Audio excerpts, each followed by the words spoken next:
Get somewhere cool. You just have fun. Me, Dad, the family, everybody, you get to go with us for free. We just had a lot of fun out there, you know. Playing in mud, racing mud, playing coaches along the way. We've had great people help us get in our monster trucks, shippers, around us with monster control.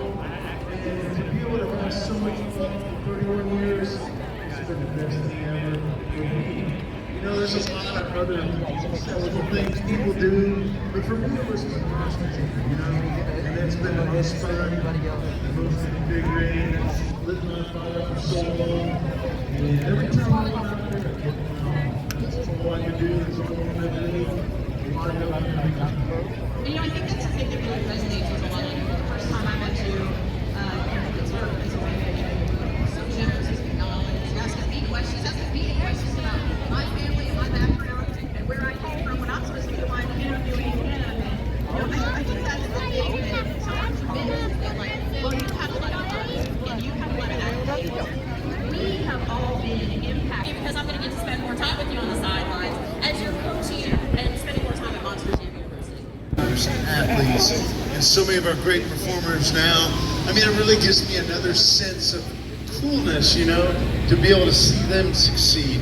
To see these great men and women succeed out on the track, that makes it even more special for me.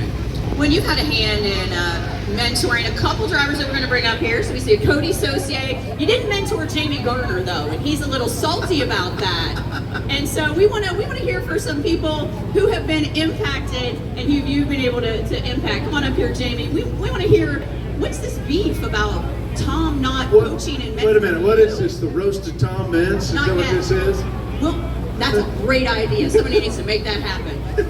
You know, you train my son, you train my wife. I know, you couldn't train her. Well, that was the problem, but you know, you trained my whole family, but you never would train me.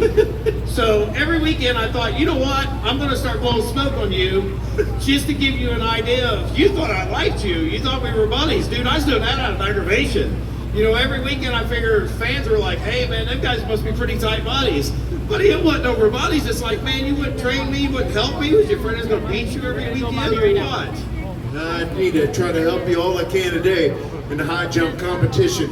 You know, the winning foot is the right foot, so put it all the way to the floor. Got it? Well, that's exactly what I plan on doing. Right foot to the floor, but you know, I've been trying to watch Ryan figure out this brake check thing. So I was kind of hoping once we get here, maybe once you could try to help me. Not my son, not my wife, but me. I was trying to help Jamie Gardner with something, you know? But you know, kind of the best part about all of it is you've been a mentor for so many people. You mean so much to so many people, like myself, my son, you know, Cody, Mark Cole, you know, all these guys would have never been in Monster Jam without you. You brought the light to a lot of us. You helped so many of us out that it's been amazing. And to say that you are my friend is one of the best things in the world, you know. It's every weekend I couldn't wait to come to a show to get to hang out with you, go to dinner every night. You know, me and Tom Dixon would be like, hey, where's Meents and us going to dinner at? You know, and we just been rocking it out ever since. You know, yeah, but the coolest part about that is almost all the time you bought dinner. That was the best part about it. I figured after training Zach and training Deidre, you know, I kind of owed you that. But, you know, I come up with something and I thought, you know, how do I pay Tom Meents back for everything he's ever done for me and my family, let alone the Monster Jam family? Monster Jam, you are Monster Jam, dude. You have trained so much of us. You have helped so many of us. So between me, your daughter, Mark Cole, all the Paxton people, I come up with something special with your daughter. And buddy, right there it is. He's outside. TV's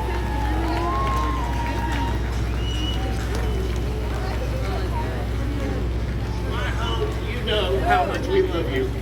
That boy right there has dedicated a month and a half to me to get that ready to rock and roll for this place right here.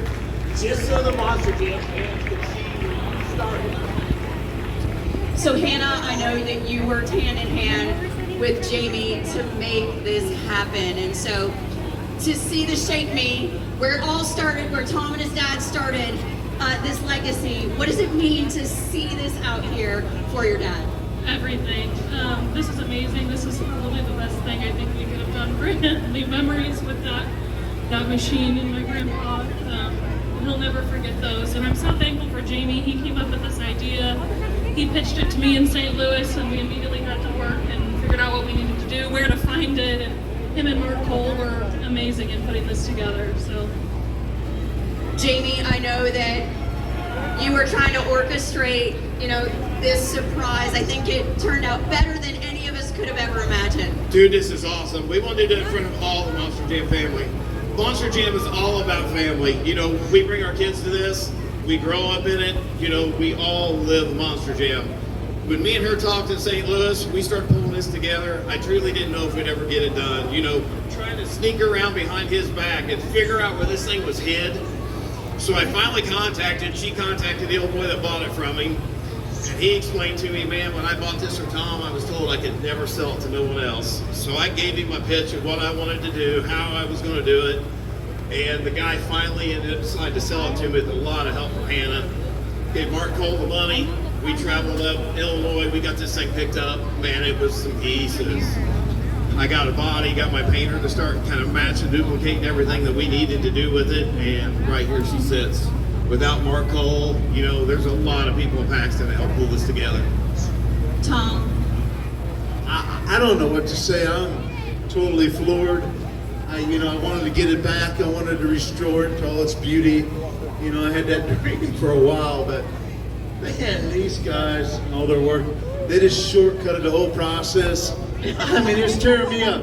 The only thing I want to know is, hopefully it runs and I'll make a rip in it tonight. Okay, so before we leave the stage, this is where it started. What's your favorite memory in Shake Me?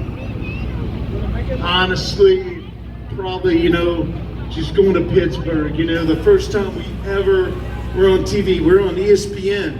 And back then, everybody had cable, but there was like 8 cable stations. So when you made it on ESPN, you were hot. That was a big deal, And we got that great opportunity. And in Pittsburgh, Friday night, we went out of bounds.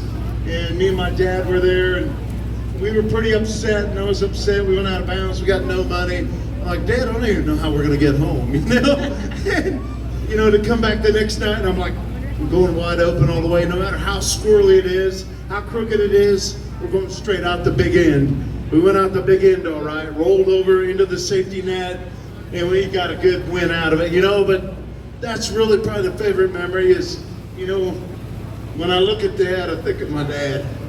And,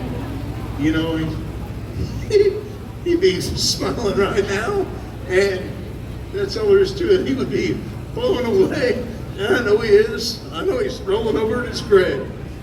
Mark, you spent a lot of time on the road with Tom, a lot of time in the shop in Paxton. What did it mean for you to be able to be a part of this, to make it come to fruition for Tom? I'm honored. Tom's dad. So when Jamie come up with this idea in Indy, it was awesome, but you have no idea how hard it is to build this thing when he lives 6 miles from me, and he's building a home 3 miles from me, and he said, hey, I'm gonna come by your shop and bring you something. I said, I'll just come to you.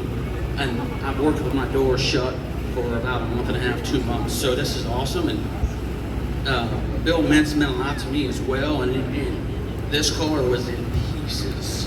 I had no clue what would wear. I had a chain, because it's chain driven, it was 4 foot long, and I said, Bill, I need a little bit of help. And I worked on that car, and I had no problems. So I know he was there. I'm honored to do it. Tom is an awesome guy.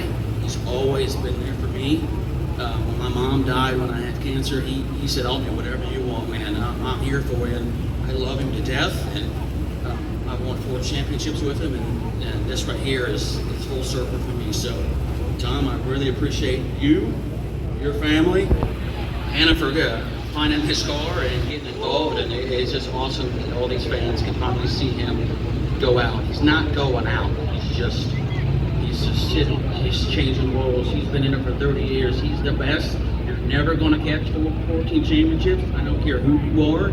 This man is the only guy that will have 14 world championships right here.